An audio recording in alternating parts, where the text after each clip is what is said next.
हम 2030 तक renewable energy को 500 गीगावाट तक ले जाने के लिए मकसद से काम कर। आप कल्पना कर सकते हैं कि कितना बड़ा लक्ष्य है।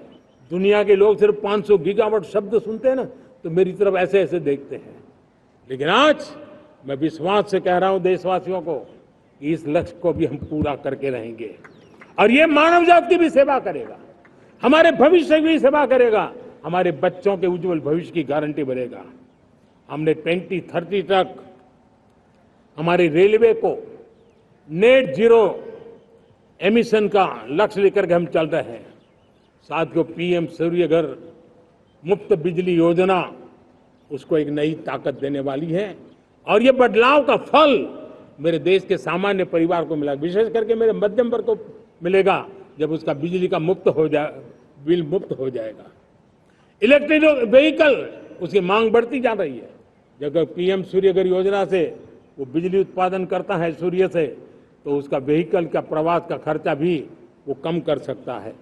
साथियों, हम ग्रीन हाइड्रोजन मिशन लेकर के एक ग्लोबल हब बनना चाहते हैं। बहुत तेजी से नीतियां बनाई गई हैं, बहुत तेजी से उसका इम्प्लीमेंटेशन का काम हो रहा है, और भारत ग्रीन हाइड्रोजन एक न्यू एनर्जी की दिशा में हम जाना चाहते हैं। और ये सारे जो प्रयास चल रहे हैं, क्लाइमेट की चिंता तो है ही है, ग्लोबल वार्मिंग की चिंता है, लेकिन इसके अंदर ग्रीन जॉब्स की बहुत बड़ी संभावना है, और इसलिए आने वाले कालखंड में ग्रीन जॉब्स का महत्व बढ़ता है। तो उसको सबसे पहले कैप्चर करने के लिए, मेरे देश के नौजवानों को अवसर देने के लिए, और ग्रीन जॉब्स के लिए एक बहुत बड़ा क्षेत्र को बढ़ावा दे रहे हैं। मेरे प्यारे देशवासियों, आज हमारे साथ इस तिरंगे झंडे के नीचे वो नौजवान बैठे हैं जिन्होंने ओलंपिक की दुनिया में भारत का परचम लहराया है।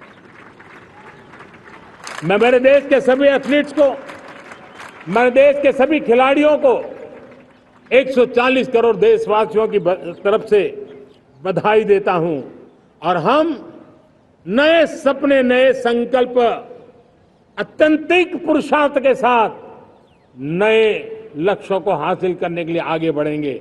ऐसा मैं विश्वास के साथ उनको शुभकामनाएं भी देता हूं। आने वाले कुछ दिनों में भारत के एक बहुत बड़ा दस्ता पैरालंपिक के लिए पेरिस जाने के लिए रवाना होगा। मैं मेरे सभी पैरालंपिक खिलाड़ियों को भी हृदय से बहुत बहुत शुभकामनाएं देता हूं।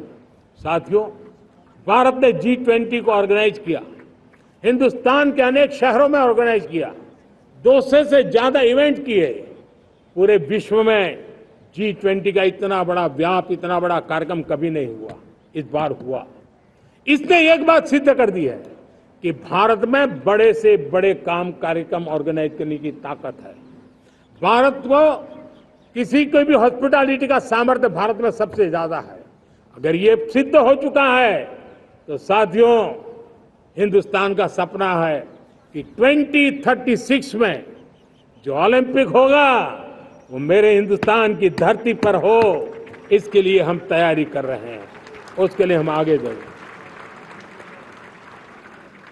साथियों, समाज के आखिरी तबके के जो लोग हैं, ये हमारा सामाजिक दायित्व है। अगर कोई पीछे रह जाते हैं तो हमारी आगे बढ़ने की गति कम कर देता है, और इसलिए हम आगे बढ़ना चाहते हैं तो भी सफलता तब मिलती है पीछे वाले को भी साथ साथ आगे ले आए। और इसलिए हम सबका दायित्व बनता है कि हमारे समाज में आज भी जो क्षेत्र पीछे रह गए हैं, जो समाज पीछे रह गए हैं, जो लोग पीछे रह गए हो, हमारे छोटे छोटे किसान हो, हमारे जंगलों में रहने वाले मेरे आदिवासी भाई बहन हो, हमारी माताएं बहनें हो, हमारे मजदूर हो, हमारे श्रमिक साथी हो, हमारे कामगार लोग हो, इन सबको हमें बराबरी में लाने के लिए, हमारे बराबर लाने के लिए भरपूर प्रयास करना है। लेकिन अब गति पकड़ गई है, अब लंबे दिन तक हमें वो करना नहीं पड़ेगा, बहुत जल्द वो हमारे पास पहुंच जाएंगे, हमारी बराबरी में आ जाएंगे, हमारी ताकत बहुत बढ़ जाएगी, और बड़ी संवेदना के साथ हमें इस काम को करना है। और इसके लिए एक बहुत बड़ा अवसर आ रहा है। मैं मानता हूं संवेदनशीलता की दृष्टि से इससे बड़ा अवसर क्या हो सकता है। हमें पता है 1857 के स्वतंत्र संग्राम के पहले भी अंग्रेजों के नाक को दम करने वाला हमारा देश का एक आदिवासी युवक था। 20-22 साल की उम्र में उसने अंग्रेजों के नाक को दम ला दिया था, जिसको आज भगवान बिरसा मुंडा के रूप में लोग पूजा करते हैं। भगवान बिरसा मुंडा की 150वीं जयंती आ रही है। ये हम सबके लिए प्रेरणा का कारण बने। समाज के प्रति छोटा सा छोटा व्यक्ति भी देश के लिए कैसी जज्बात रखता है, उससे बड़ी प्रेरणा भगवान बिरसा मुंडा से अधिक कौन हो सकता है। आइए हम भगवान बिरसा मुंडा की 150वीं जयंती जब मनाएं, संवेदनशीलता का हमारा व्याप बढ़े, समाज के प्रति हमारा ममभाव बने। हम समाज के हर व्यक्ति को, गरीबों को, दलित को, पिछड़ों को, आदिवासियों को, हर एक को हम अपने साथ लेकर के चले।